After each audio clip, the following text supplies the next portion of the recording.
An epic battle between two BetaFPV flight controllers. The V1 versus the V2. Old versus new. Blue versus white. Who's gonna win? The V2 matrix is better. 12 amp ESCs instead of 5 amp and 3 mounting points instead of 4 to improve durability. Groundbreaking, I guess, but I'll be honest, the V2 actually did surprise me, and the change to the 12 amp ESCs was well worth it and very noticeable. I'm going to directly compare the V2 and the V1 on Meteor 75 Pro builds, exactly the same builds.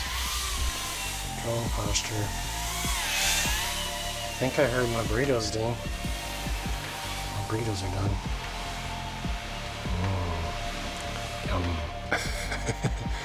Okay. I've got these two quads here. This is the V1, this is the V2, and I'm going to do some side-by-side comparisons here with drone racing indoors. It's not normal that I'd race with 75 Pros, but it should be fine. It should be fun. I 3D printed new canopies for these so I can get a higher camera angle to race.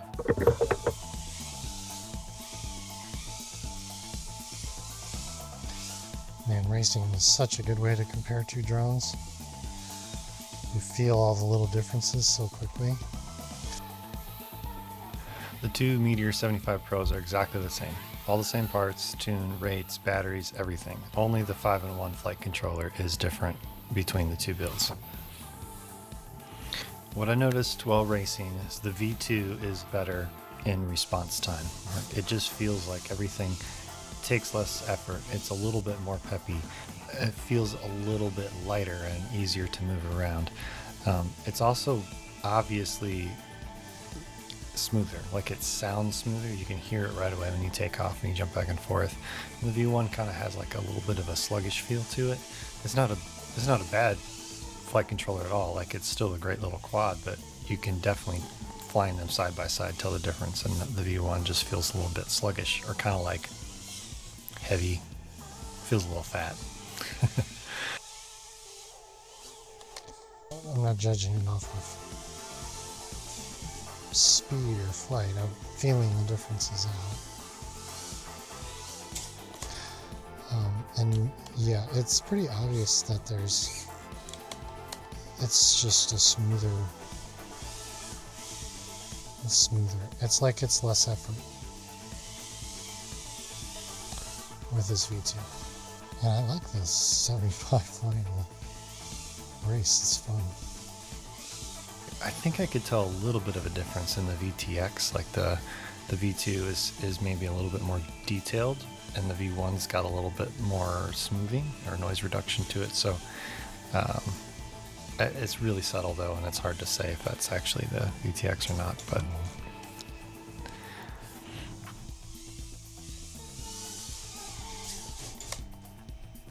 well, hello, Shadow.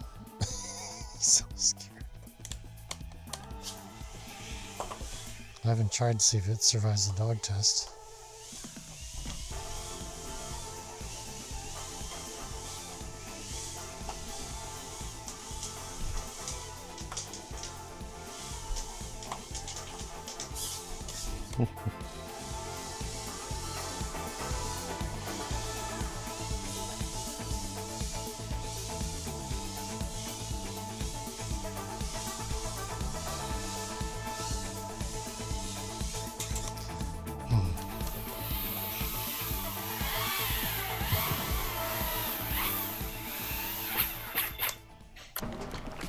all right, let's go back and forth a little bit. Here's the V1, some outdoor freestyle, or just zooming around, goofing around.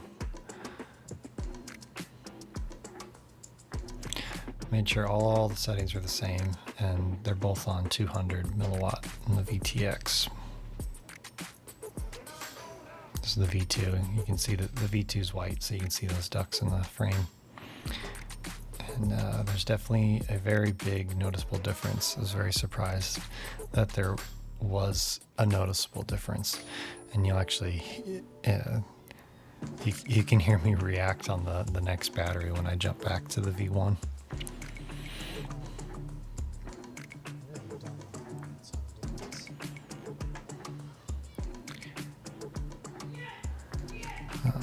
These are the first batteries I actually flew going back and forth. I put in the edit here, I put the racing before the freestyle.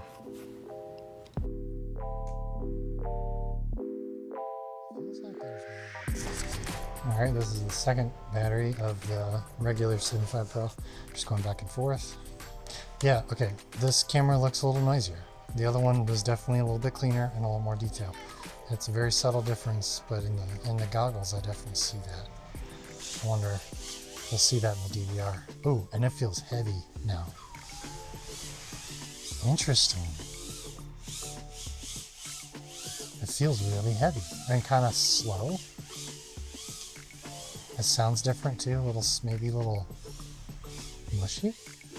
Interesting. I didn't think I'd be able to tell the difference.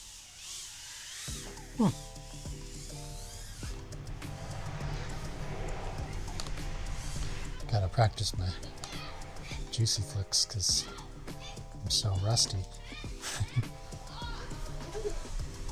Oh my gosh. There's definitely like the shaking on this one more. I said this one feels a little bit sluggish. I don't think it's worse, or like it doesn't have less power. When I give it throttle, it's there. It just feels like it's a little more slow. Oh. Giant power loop. And I'm stuck in the tree. I should have done more of a range test. This tree is my limit. Even with my 5-inch, this tree is really hard to get to. What do we got there? Just blast that throttle. Okay. That post. Okay, I can fly through that. Those are generally my analog limits. Catch up to the car, come on. That was fast, alright.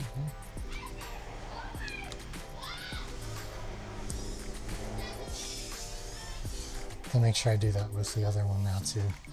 Like a really fast full throttle. Let's see, we need a good power loop. Let's do the whole awning.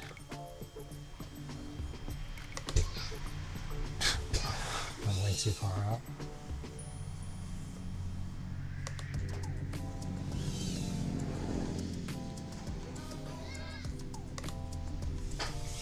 A little closer. And it's so smooth sounding.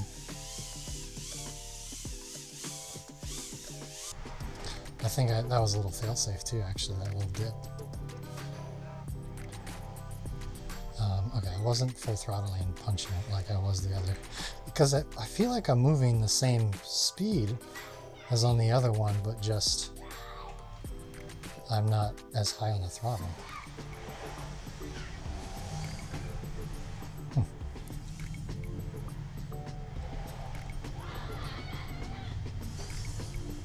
And those feel very good.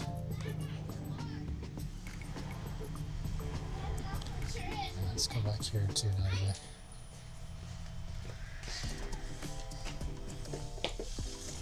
I feel pretty confident going back here. That's crazy. I also get a pool noodle. No. Oops. I think I pushed this battery just as low now. I did have a couple issues with the V2 where one of them, the V1 has it as well. This is like these black lines that show up on the side of the screen and I don't know if that's a VTX or a camera thing, but that's kind of annoying. And then I had a couple weird random like scrolling VTX issues too. I don't no idea what this was, but this happened several times. I was also getting core temperature warning pretty often. And then I was also having issues when I first plugged in the V2. I wouldn't get video, and I'd have to power cycle it, and then I'd get video fine. So I'm not sure what that was about either. I never really found a fix for that. And then I did have a crash with the V2 that took it out completely.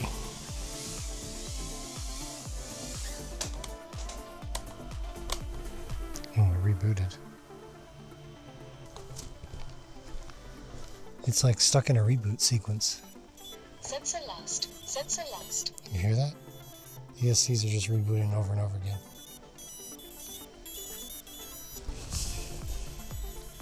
Tree lost. Telemetry recovered. Let's see if that comes back. A little weird.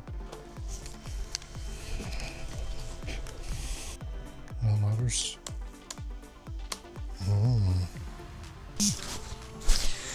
It did not come back from that crash. So there's something broke. It's not coming back. I had to unplug all the motors and the camera, and then force it in DFU mode and reflash it to get it to recover after that last crash. But I was able to rewrite firmware and ESCs and stuff. So hopefully it's going to fly. We're going to try it out. So who won this epic battle? Well, obviously the V2. It's the V2. It's supposed to be better. It should win.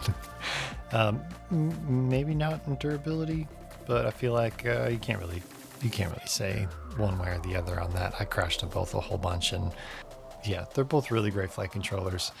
The standout feature for sure are those 12 amp ESCs, and that is definitely the main selling point. And it's exciting to see how far we've come with FPV and where this tiny little 12 amp 5-in-1 flight controller like this can just keep on improving. It's good stuff.